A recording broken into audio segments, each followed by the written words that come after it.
Maya-maya, nagsimula na ang mga anunsyo. Keith! I'm sorry, Lee. Let's go.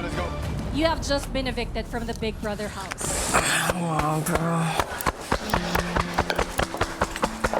Nung time na yun, I just wanted to hug Lee so bad and say goodbye. Pero, nung time na yun po, kuya, speechless po ako. I haven't even said a proper goodbye to Lee po, kuya. And, ayun, I was really, really sad.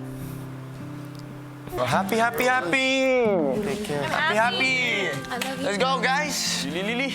Let's go! Lili!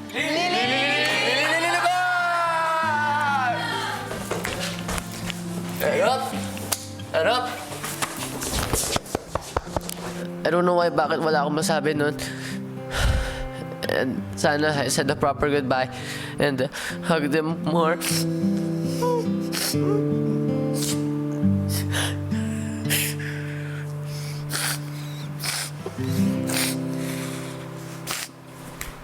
Sunod ng tinawag ang ikalawang evictee.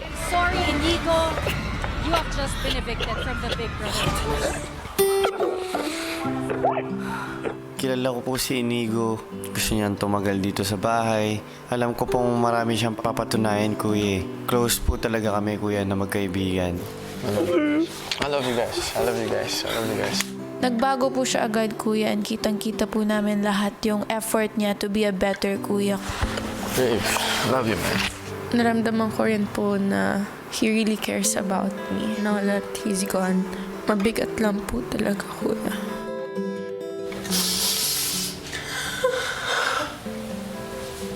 Kasi nalungkot po talaga ako sa pag-alis po nila.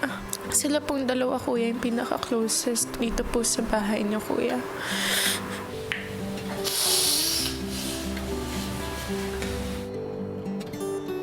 Pareho po sila, kuya, ng nabibigay po sa amin, kuya. Kapag mayroon pong malungkot na housemate, silang dalawa po lagi, kuya. Isa po sa kanila yung mag-cheer up. Kaya, kuya, first time po na eviction na sobrang tahimik po ng bahay, kuya.